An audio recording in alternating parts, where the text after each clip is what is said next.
के bulletin prime time exclusive में आपका स्वागत है। मैं हूं आपके साथ आशा झा और प्राइम टाइम एक्सक्लूसिव में आज क्या क्या है खास, आइए सबसे पहले नजर उन खबरों पर डाल लेते हैं बुलेटिन में आज जिन पर बात होगी। तो सबसे पहले मौत की मॉक ड्रिल की बात। आगरा के अस्पताल में कैसे मौत का खेल खेला गया बताएंगे आपको हम विस्तार से। इसके अलावा दिखाएंगे अनलॉक में भीड़ हाउसफुल, कैसे महामारी में शहर शहर भारी भीड़ उमड़ी। इसके अलावा बात होगी उस नए वेरिएंट की भी जिसने देश को दी है एक नई टेंशन। साथ ही एक्सक्लूसिव स्टोरी वहां लैब पर हुए नए खुलासे की डिटेल्ड रिपोर्ट जिसने चीन को एक बार फिर शक के घेरे में ला दिया है। साथ ही दिखाएंगे आपको एफबीआई का बड़ा ऑपरेशन, दुनिया के 18 देशों में ऑपरेशन आयरन साइड। तो चलिए शुरुआत करते हैं प्राइम टाइम एक्सक्लूसिव की।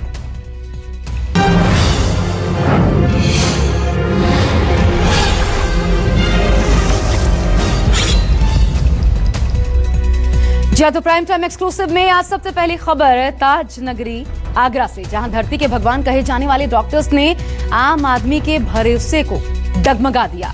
मॉक ड्रिल कई बार हम देखते हैं, मकसद होता है जिंदगी बचाने का, हुनर सिखाना, आपदा के जोखिम को कम से कम कर सकना। लेकिन यूपी के आगरा में एक ऐसा मॉक ड्रिल हुआ जिसमें आरोप है कि 22 लोगों का मेडिकल मर्डर किया गया। क्या साजिशन इस अपराध को अंजाम दिया गया? कौन है ये गुनहगार, देखिए। ये मॉक ड्रिल कराई, छट गए 22 मरीज, तुरंत खोल दिए थे। 22 मरीज छट गए और 22 मरेंगे। सुना आपने, ताज नगरी आगरा के एक अस्पताल में कैसे मरीजों की मौत का तमाशा बना दिया गया। ये मॉक ड्रिल करके देख लो, समझ जाएंगे कौन सा मरेगा कौन सा नहीं मरेगा। आरोप है कि ऑक्सीजन की किल्लत के नाम पर अस्पताल में मौत की मॉक ड्रिल की गई। 5 मिनट में 22 मरीज मॉक ड्रिल हो रहे।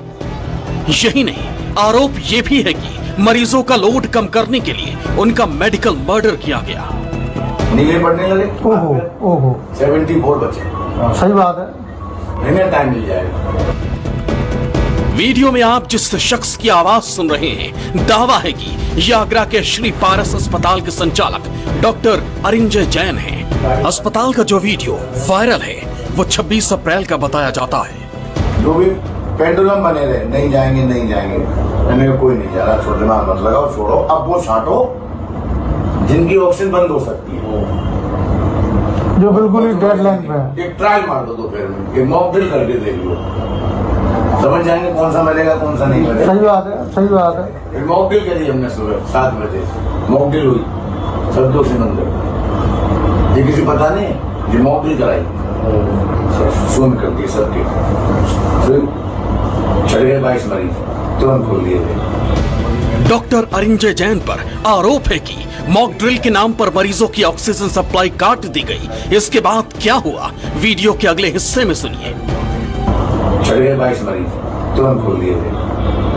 22 मरीज छट गए और 22 मरेंगे। और कितनी देर के लिए मॉक ड्रिल करा?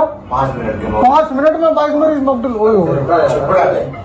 नीले पड़ने लगे, ओहो 22 की मॉक ड्रिल में 22 छट गए। हमने चलो जी बचे, 74 बचे। सही बात है, इन्हें टाइम मिल जाएगा।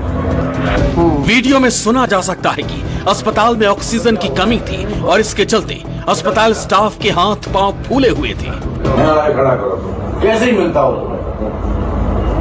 बोले बॉस आप समझाओ, डिस्चार्ज करना शुरू करो, ऑक्सीजन कहीं नहीं है, मुख्यमंत्री नहीं मंगा सकता ऑक्सीजन। आपको बता दूं सिचुएशन, मोदी नगर ड्राई हो गया। मौत की मॉक ड्रिल के बाद घटना पर पर्देदारी की कोशिश हुई। वीडियो के अगले हिस्से में सुनिए कैसे मामले को कुछ और ही रुख दे दिया गया। अस्पताल में ऑक्सीजन की कमी का बहाना बनाया गया। क्या होगा, इतना बड़ा कांड होगा, लास्ट का कांड तो कुछ भी नहीं। अब लिखा जाएगा पारस में 96 मौत है। मौत का मंजर देखने को मिलेगा। अब तो हो गया खेल खत्म, अब तो कैरियर खत्म और 304 लिखवाएंगे, जब पत्रकार मानेंगे नहीं और जेल भी हो जाएगी। अब तो हो गया कांड, आखिरी रात है बस मेरे कैरियर की। क्या करते हैं सर, तो डिप्रेशन में आप तो था। फिर हमने ऑक्सीजन वाला ग्रुप पकड़ा, सेट करा, बड़ा सा पत्र उस पर डाला अपनी मजबूरी। न मैजागी vendor, somebody vendor has refused to give further oxygen since morning, please help। इस वीडियो के सामने आने के बाद आरोप है कि श्री पारस अस्पताल में इस ऑक्सीजन कांड से 22 मरीजों की मौत हो गई। हालांकि जिले के डीएम का मौत के आंकड़े पर कुछ और ही कहना है। साथ ही डॉक्टर अरिंजय जैन भी आरोपों पर सफाई दे रही हैं। 22 जो व्यक्ति की मौत की बात है, 22 व्यक्ति की मौत की बात बिल्कुल निराधार है, असत्य है। ऑक्सीजन की कमी के कारण इस हॉस्पिटल में मृत्यु नहीं हुई है। मैं पुनः रिपीट करूंगा, ऑक्सीजन की कमी के कारण कोई मृत्यु नहीं हुई है। जो कोविड पॉजिटिव मृत्यु की घटना हुई है वह संख्या मैंने आगरा के हमारे 4 और 3 संख्या थी। अलग से डेथ ऑडिट की टीम सीएमओ साहब की पुनः आएगी, एक एक करके सबका कॉज ऑफ डेथ देखेगी। किसी प्रकार का मॉकड्रिल ऑक्सीजन बंद करने का नहीं हुआ है। मैं कल से बार बार चैनलों पे आके कह रहा हूँ, ऑक्सीजन बंद करने का कोई मॉकड्रिल नहीं हुआ है। ऑक्सीजन की मिनिमम नीड कैलकुलेट करने के लिए असेसमेंट हुआ है, जिसका नाम मॉकड्रिल बोला गया है। मॉकड्रिल माने जब हमारे सामने ऑक्सीजन का चैलेंज होता है, मरीजों की संख्या अधिक होती है, तो हमें ऑक्सीजन का जुडिशियस यूज करना पड़ता है कि जिससे हम मरीजों को, सभी लोगों को ऑक्सीजन की आपूर्ति कर सकें।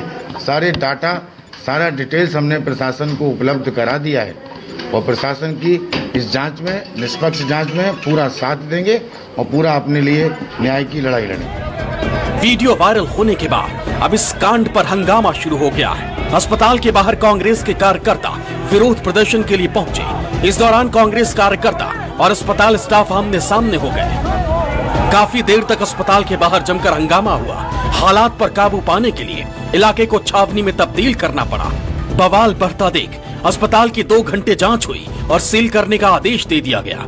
अस्पताल में भर्ती 55 मरीजों को दूसरे अस्पताल शिफ्ट किया जाएगा। साथ ही संचालक डॉक्टर अरिंजय जैन के खिलाफ महामारी अधिनियम के तहत मुकदमा कायम होगा।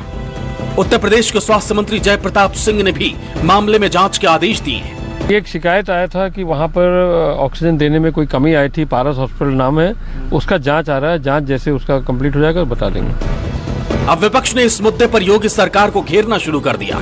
कांग्रेस नेता राहुल गांधी और प्रियंका गांधी ने सरकार को कटघरे में खड़ा करते हुए जांच की मांग की है।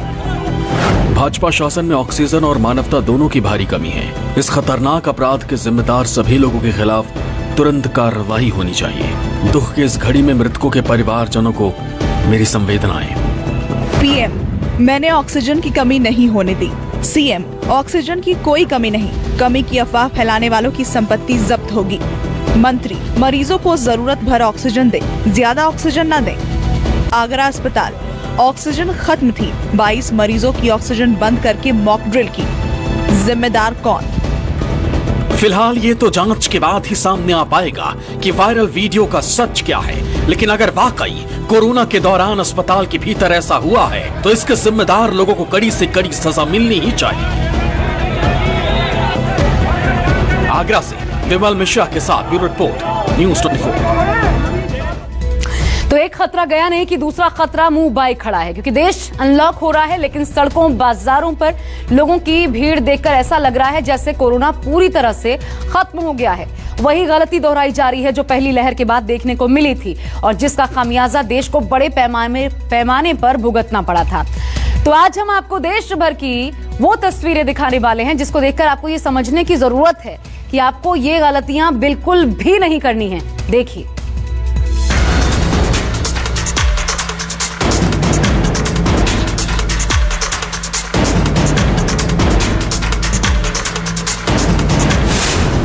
देश हुआ अनलॉक, शुरू हुई भागम भाग।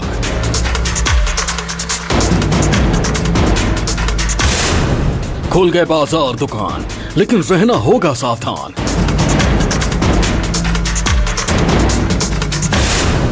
कोरोना के खिलाफ बड़ी तैयारी, हुई चूक तो पड़ेगी भारी। देश में जैसे जैसे कोरोना की रफ्तार धीमी हो रही है, वैसे वैसे जिंदगी को पटरी पर लाने की तैयारी भी शुरू कर दी गई है। देश के बहुत से इलाके सोमवार से अनलॉक होने शुरू हुए, तो कई जगहों को खोलने की तैयारी तेज हो चुकी है। लेकिन कई अनलॉक होने के साथ ही देश के अलग अलग हिस्सों से सामने आ रही तस्वीरें डरा भी रही हैं। मुंबई, महाराष्ट्र। देश में कोरोना की दूसरी लहर ने महाराष्ट्र में जमकर हाहाकार मचाया। वैक्सीनेशन का रिकॉर्ड बनाने के बाद भी मुंबई समेत महाराष्ट्र की कई हिस्सों को कोरोना के सेकेंड वेव ने खून के आंसू रुलाए। लेकिन अब जिंदगी को दोबारा धीरे धीरे पटरी पर लाने की तैयारी चल रही है। देश की आर्थिक राजधानी मुंबई में दुकानों के साथ साथ फुटपाथ में दुकान लगाकर रोजी रोटी कमाने वाले भी एक बार फिर अपनी रोजी रोटी की शुरुआत करने की तैयारी में जुट गए। कोरोना के घटते केसेस के बीच कल से ही मुंबई में अनलॉक की प्रक्रिया शुरू हो गई है, जिसके तहत कल से सुबह से 4 बजे तक सभी तरह की दुकानों को खोलने की परमिशन दी गई है। इस वक्त मैं मुंबई के घाटकोपर इलाके में, और यहाँ पर आप देखिए कि बड़ी संख्या में लोग आए हुए हैं। ये घाटकोपर वेस्ट का इलाका है और ये जो बाज़ार है यहाँ पर ज़्यादातर इस समय मानसून के कपड़ों, जूतों और चप्पलों की बिक्री हो रही है और बड़ी संख्या में लोग खरीदारी के लिए आए हुए हैं। इन दुकानदारों के लिए भी काफ़ी मुश्किल भरा वक्त था, करीब करीब 2 महीने घर पर बैठे हुए थे। तो हमारे साथ एक रेनकोट बेचने वाले हैं, इनसे बात करते हैं। क्या आप बताइए, सीजन कैसा चल रहा है? बिक रहा है? बिक रहा है, सब अच्छा बिक रहा है। अभी 2 दिन से मौका दिया गवर्नमेंट ने, लगाने अल्लाह का शुक्र है।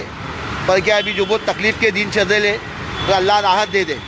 दुकानों के साथ साथ दफ्तरों की शुरुआत हो गई है। ऐसे में रुकी हुई मुंबई ने एक बार फिर दौड़ना भागना शुरू कर दिया और इस भागम भाग में नियमों और सावधानियों की धज्जियां भी उड़ रही हैं, जो मुंबई के लिए खतरे की वजह साबित हो सकती हैं।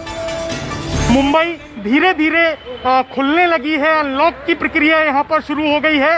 यही वजह है कि तमाम लोग अपने काम धंधे के लिए घरों से बाहर निकले हुए हैं। आपको बताऊं कि जो सोशल डिस्टेंसिंग है उसकी कहीं ना कहीं थोड़ी कमी जरूर देखी जा रही है, लेकिन एक अच्छी बात है कि जितने लोग हैं वो सभी यहाँ पर मास्क लगाए हुए हैं। सड़कों पर आप देख सकते हैं कि ज़्यादा से ज़्यादा गाड़ियाँ अब निकलना शुरू हो गई हैं, लेकिन सबसे ज़रूरी ये है कि अनलॉक की प्रक्रिया तो शुरू कर दी गई है, लेकिन अब लोगों को सावधानी बरतनी होगी, समझदारी बरतनी होगी, तभी जो कोरोना के आंकड़े कम हुए हैं उनको और ज़्यादा कंट्रोल किया जा सकता है। लेकिन फिलहाल जो आवाजाही है वो सड़कों पर बढ़ गई है और उम्मीद की जा रही है कि लोग कोविड अप्रोप्रिएट बिहेवियर का पालन करेंगे। जयपुर, राजस्थान। देश के दूसरे राज्यों की तरह राजस्थान में भी कारोबारी गतिविधियां अब अनलॉक हो चुकी हैं। कोरोना संक्रमण के मामलों में लगातार गिरावट के बाद प्रदेश सरकार ने दुकानों और कारोबारी स्थलों को खोलने का समय सुबह 6 बजे से शाम 4 बजे तक कर दिया। पहले सुबह 6 बजे से 11 बजे तक दुकानों को खोलने की अनुमति थी। मंगलवार सुबह 5 बजे से प्रदेश में नए नियम लागू हो गए और इसका असर शहर की प्रमुख सड़कों, बाजारों और दुकानों पर भी देखने को मिला। अनलॉक 2 का पहला दिन है और लोगों को अब आने जाने की, काम करने की, अपनी दुकानें खुलने की छूट दे दी गई है। तो ऐसे में आप देख सकते हैं सड़कों पर किस तरह रेलम पेल है, किस तरह गाड़ियां चल रही है, किस तरह से अब दुकानें भी सब खुल चुकी है। तो मैं इनसे भाई साहब से बात करता हूँ। भाई साहब, लॉकडाउन में छूट मिली है, राहत मिली थोड़ी बहुत? हाँ। इतने दिन कैसे हो रहा था काम? घर बैठे थे, बहुत मुश्किल से चल रहा था, अब काफ़ी फायदा है। छूट मिली है, आराम है थोड़ा बहुत? बिल्कुल जी, आराम है। लेकिन ये भीड़ भाड़ फिर से कई लोगों को, जनता को अपने को खुद को देखना है, डिस्टेंसिंग रखनी है, अपने को मास्क लगाना है, ये तो अपने को ही करना पड़ेगा ना। लोगों को तसल्ली है कि थोड़ा लॉकडाउन में छूट मिली? हाँ, तसल्ली तो है थोड़ा बहुत। लेकिन ये भीड़ डर लग रहा है? हाँ सर, थोड़ा भीड़ तो डर तो रहेगा ही, मतलब कोरोना काल में थोड़ा डर तो रहता ही है। अपने ऊपर है सेफ्टी रखना। फिलहाल मार्केट में चहल पहल लौटने लगी है। लखनऊ, यूपी। उत्तर प्रदेश में भी लखनऊ, मेरठ, गोरखपुर, गौतम बुद्ध नगर, गाजियाबाद समेत सभी जिले अनलॉक हो गए हैं। प्रदेश में अब सिर्फ शाम 7 बजे से सुबह 7 बजे तक नाइट कर्फ्यू जारी रहेगा। राज्य के सभी जिलों में एक्टिव केस 600 से कम हो गए हैं और बीते 24 घंटे में प्रदेश में कोरोना के 797 नए मामले सामने आए। यूपी में हालात भले ही तेजी से सुधर रहे हों, लेकिन अनलॉक होने के साथ ही भीड़ बाहर नजर आने लगी है और डरावना सच ये है कि लोग मास्क और सोशल डिस्टेंसिंग के नियमों की भी अनदेखी कर रहे हैं। बाजारों की स्थिति ये है कि जैसे ही बाजार खुलने शुरू हुए, लोगों ने लापरवाही भी शुरू कर दी। इस वक्त हम अमीनाबाद के फतेहगंज बाजार में देख रहे हैं और बहुत सारे लोग आपको दिख रहे होंगे यहाँ पर जो बिना मास्क लगाए घूम रहे हैं। हमारे ठीक सामने देख रहे हैं कि लोग खरीदारी कर रहे हैं और उनके मास्क नहीं लगा है, ना दुकानदारों के मास्क लगा है जो पटरी दुकानदार है, और ना उनसे जो सामान खरीद रहे हैं वो मास्क लगाए हुए हैं। ट्रैफिक भी धीरे धीरे बढ़ने लगा है, लोगों की भीड़ बढ़ने लगी है। बाजारों में आप देख रहे हैं कि सामने हमारे ठीक आप देख रहे हैं कि वहाँ पर एक लोडिंग का एक वाहन खड़ा हुआ है और यहाँ पर देख रहे हैं कि लोगों की 4-5 लोग एक साथ खड़े हुए हैं। कुछ लोग जो मास्क लगाए हैं वो भी ढंग से नहीं लगाए हैं, मास्क उनका नीचे खिसका हुआ है। तो इस तरह की तस्वीरें निश्चित तौर पर परेशान करने वाली है।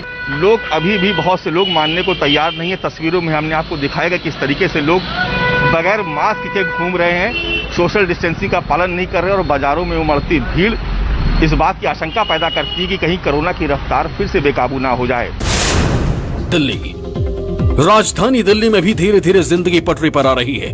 दिल्ली में अनलॉक 2 के तहत दुकानों को ऑड इवन के तहत खोला गया, इसलिए बाजारों में बेतहाशा उमड़ने वाली भीड़ को काबू करने में दिल्ली कुछ हद तक कामयाब रही।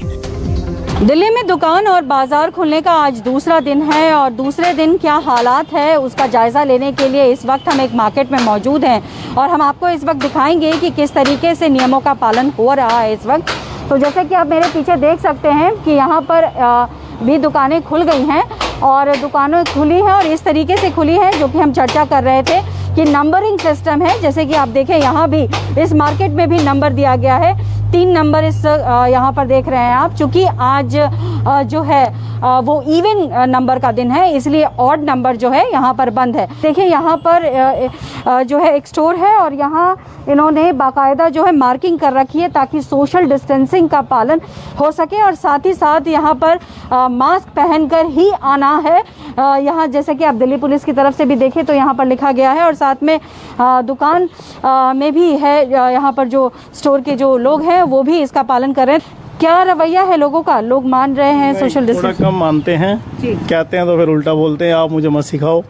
हमने तो अपने डिस्टेंसिंग के लिए गार्ड साहब खड़े हुए हैं यहाँ पर परमानेंट, बोलते भी रखा हुआ है जी। तो ये जो आप मार्किंग है आपने पहले कर ली थी? पहले कर रखी है, 2 महीने हो गए। हाँ जी।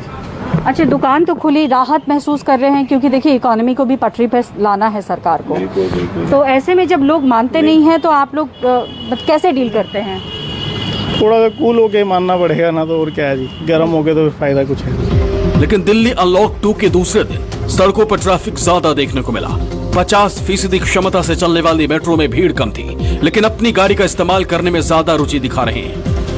दिल्ली अनलॉक 2 का दूसरा दिन, लेकिन आज हालात पहले दिन के मुकाबले काफी बेहतर नजर आ रहे हैं।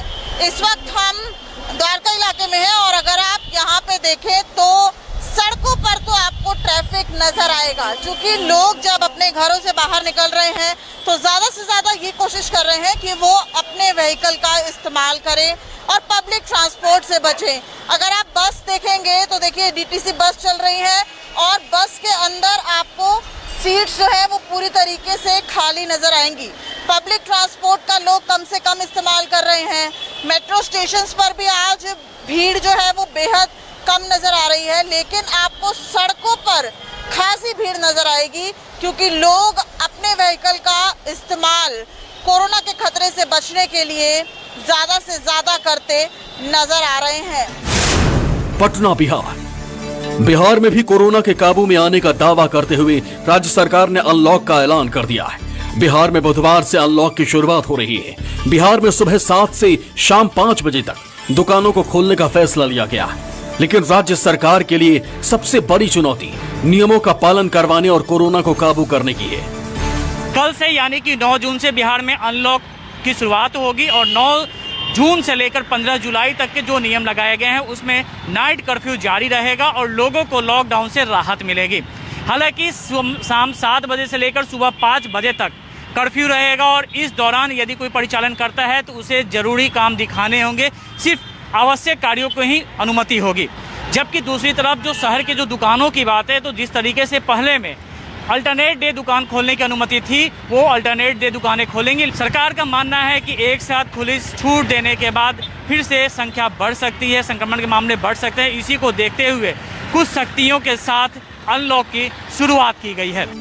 तकरीबन 2 महीने के लॉकडाउन में छोटे और मझोले व्यापारियों से लेकर रोज कमाने खाने वाली जनता को भी तमाम परेशानियों का सामना करना पड़ा।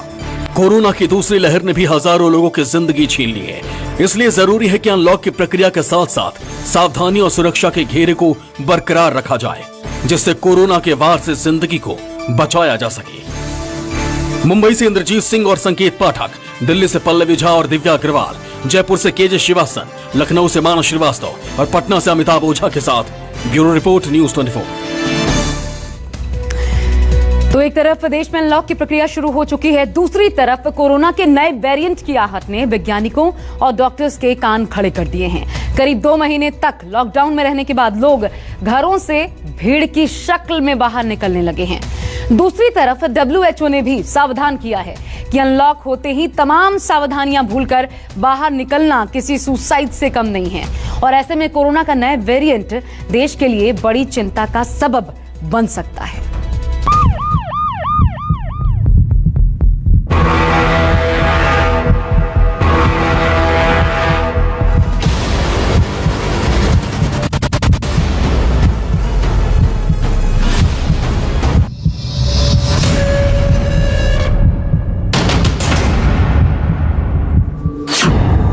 विषाणु का नया अवतार, भयानक वेरिएंट तैयार।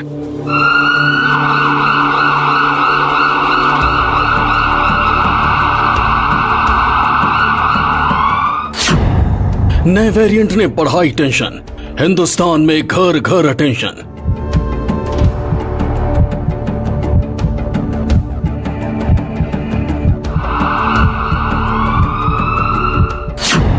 किलर वायरस फिर हुआ म्यूटेट, फेफड़ों पर होगा सीधा अटैक।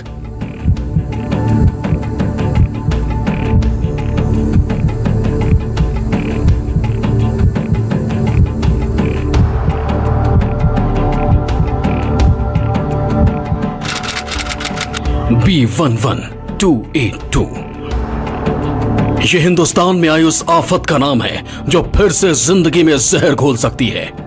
वायरस जैसे जैसे अपना रूप बदल रहा है, खतरा बढ़ता जा रहा है। यही वजह है कि भारत में कोरोना की धीमी होती रफ्तार और गिरते मौत के ग्राफ के बीच एक डरावनी खबर सामने आई है। पुणे के नेशनल इंस्टीट्यूट ऑफ वायरोलॉजी यानी NIV ने कोरोना वायरस की जीनोम सीक्वेंसिंग। नमस्कार, मैं हूं मानक गुप्ता। अगर आपको हमारा ये वीडियो पसंद आया हो तो इसे लाइक और शेयर जरूर करें, और हां, हमें सब्सक्राइब और फॉलो करना ना भूलें ताकि आप देश और दुनिया की कोई खबर मिस ना करें। तो जुड़े रहिए हमारे साथ और देखते रहिए न्यूज़ 24।